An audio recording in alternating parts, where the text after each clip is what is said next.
Assalamualaikum warahmatullahi wabarakatuh. Kami dari kelompok 7 yang beranggotakan 1 Ending Wijase NPM 2010102033, 2 Nur Rasyida dengan NPM 2010102048, 3 Nur Mega Fauzia NPM 2010102050. Di pertemuan kali ini, kelompok kami akan memaparkan materi tentang segmen evaluasi pusat investasi dan transfer pricing. Berikut untuk penjelasannya. Desentralisasi dan pusat pertanggungjawaban. Sistem akuntansi pertanggungjawaban atau Responsibility Accounting System merupakan sistem yang mengukur berbagai hasil yang dicapai setiap pusat pertanggungjawaban menurut informasi yang dibutuhkan para manajer untuk mengoperasikan pusat pertanggungjawaban mereka. Nah, idealnya sistem akuntansi pertanggungjawaban mencerminkan dan mendukung struktur dari sebuah organisasi. Perusahaan yang memiliki beberapa pusat pertanggungjawaban biasanya memilih salah satu dari dua pendekatan. Pengambilan keputusan untuk mengelola kegiatan mereka yang rumit dan beragam, yaitu ada tersentralisasi atau terdesentralisasi. Yang pertama, pengambilan keputusan tersentralisasi atau centralized decision making, yaitu berbagai keputusan dibuat pada tingkat manajemen puncak dan manajer pada jenjang yang lebih rendah bertanggung jawab atas pengimplementasian keputusan-keputusan tersebut. Yang kedua, ada pengambilan keputusan terdesentralisasi atau decentralized decision making, yaitu memperkenankan manajer pada jenjang yang lebih rendah untuk membuat dan mengimplementasikan keputusan-keputusan penting yang berkaitan dengan wilayah pertanggungjawaban mereka. Alasan-alasan untuk melakukan desentralisasi perusahaan untuk memutuskan untuk melakukan desentralisasi karena berbagai alasan. 1. Kemudahan mengumpulkan dan menggunakan informasi lokal. 2. Memfokuskan manajemen pusat. 3. Melatih dan memotivasi para manajer segmen. 4. Meningkatkan daya saing serta yang kelima yaitu ada membuka segmen-segmen ke berbagai kekuatan pasar. Selanjutnya, divisi-divisi dalam perusahaan yang terdesentralisasi. Desentralisasi biasanya diwujudkan melalui pembentukan unit-unit yang disebut dengan divisi. Satu cara pembagian divisi yaitu jenis barang atau jasa yang diproduksi. Saat perusahaan tumbuh, manajemen puncak biasanya menciptakan berbagai area pertanggungjawaban yang dikenal sebagai pusat pertanggungjawaban dan menugaskan manajer di bawahnya untuk menangani wilayah tersebut. Pusat pertanggungjawaban merupakan suatu segmen bisnis yang manajernya bertanggung jawab terhadap serangkaian kegiatan yang ditentukan. Nah, untuk berikut ini yaitu ada jenis utama pusat pertanggungjawaban. Yang pertama ada pusat biaya atau cost center. Nah, manajernya bertanggung jawab hanya terhadap biaya.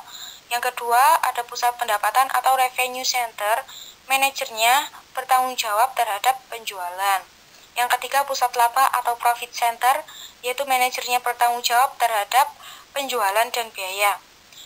Untuk yang keempat ada pusat investasi atau investment center, yaitu manajernya bertanggung jawab terhadap penjualan, biaya, dan juga investasi modal. Pengukuran kinerja pusat investasi dengan menggunakan laporan laba rugi variabel dan absorpsi. Pusat laba dinilai berdasarkan laporan laba rugi. Akan tetapi, laporan laba rugi perusahaan secara keseluruhan tidak terlalu berguna untuk tujuan ini. Oleh sebab itu, mengembangkan laporan laba rugi segmen untuk setiap pusat laba adalah suatu hal yang sangat penting. Terdapat dua metode perhitungan laba yang telah dikembangkan, yaitu berdasarkan perhitungan variabel dan berdasarkan biaya penuh atau absorpsi. Kedua metode ini merupakan metode perhitungan biaya yang berkaitan dengan cara menentukan biaya produk. Yang pertama, perhitungan biaya variabel menekankan perbedaan antara biaya manufaktur variabel dan tetap. Perhitungan biaya variabel atau variable costing yang disebut juga sebagai perhitungan biaya langsung atau direct costing hanya membebankan biaya manufaktur variabel ke produk. Biaya ini meliputi bahan baku langsung, tenaga kerja langsung, dan overhead variabel. Kedua, perhitungan biaya absorpsi atau absorption costing yaitu membebankan semua biaya manufaktur pada produk. Bahan baku langsung, tenaga kerja langsung, overhead variabel, dan overhead tetap adalah hal-hal yang menentukan biaya produk. Menurut perhitungan biaya absorpsi, overhead tetap dipandang sebagai biaya produk, bukan biaya periode. Klasifikasi biaya sebagai biaya produk atau periode menurut perhitungan biaya variabel dan absorpsi. Biaya produk dalam perhitungan biaya absorpsi terdapat bahan baku langsung, tenaga kerja langsung, overhead variabel, dan overhead tetap. Sedangkan di perhitungan biaya variabel terdapat bahan baku langsung, tenaga kerja langsung, dan overhead variabel.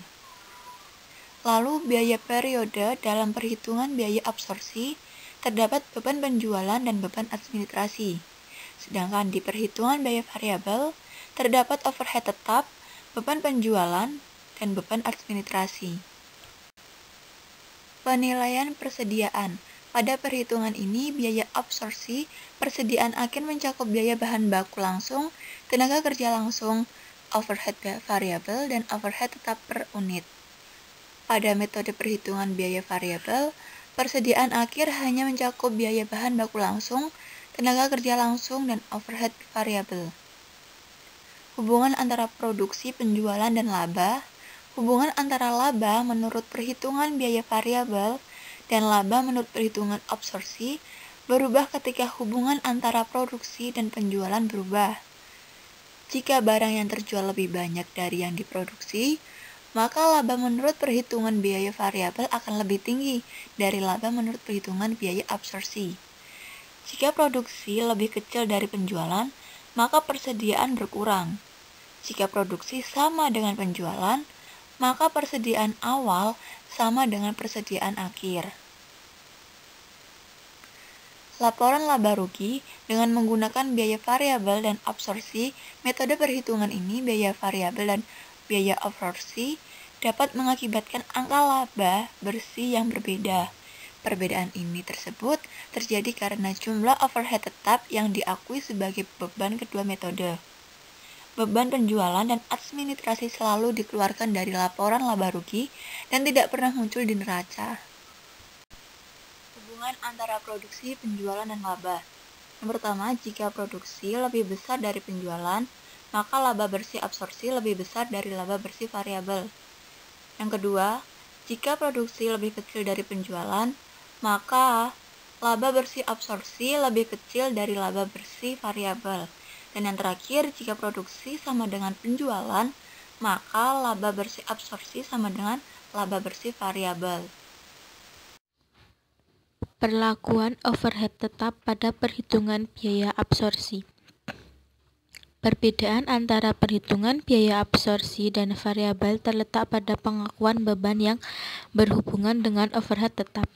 Menurut perhitungan biaya absorpsi, overhead tetap harus dibebankan pada unit yang diproduksi. Jika kelebihan atau kekurangan overhead yang ditetapkan tidak material, maka akan tutup dalam harga pokok penjualan. Setiap unit yang masuk dalam persediaan akhir mengandung overhead tetap yang ditetapkan. Overhead variabel atau yang juga dapat ditetapkan terlalu tinggi atau terlalu rendah diperlakukan dengan cara yang sama. Jika jumlah yang ditetapkan terlalu tinggi atau terlalu rendah itu material, maka dialokasikan di antara barang dalam proses barang jadi dan harga pokok penjualan. Pengambilan atas investasi atau ROI. ROI sama dengan laba operasi dibagi dengan aktiva operasi rata-rata.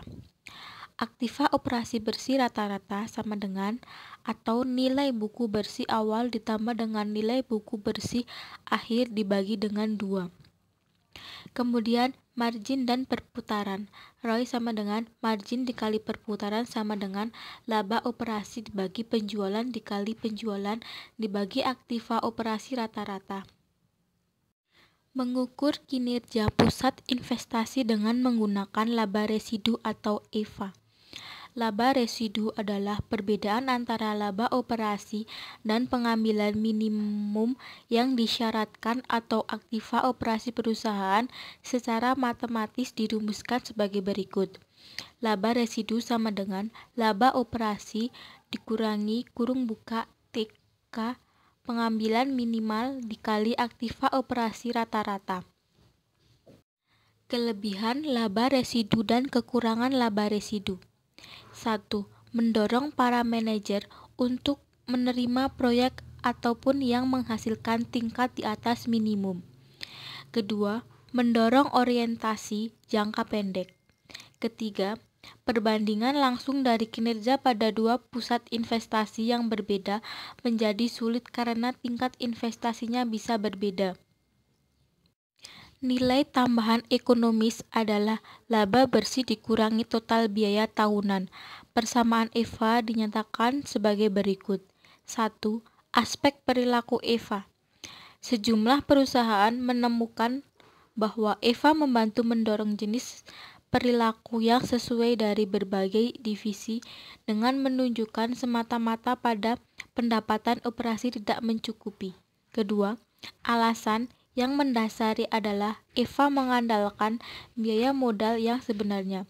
EVA sama dengan laba operasi dikurangi kurung buka persentase biaya modal aktual dikali dengan total modal yang dipakai kurung tutup. Sekian presentasi dari kelompok 7. Bila ada salah kata mohon maaf. Wassalamualaikum warahmatullahi wabarakatuh.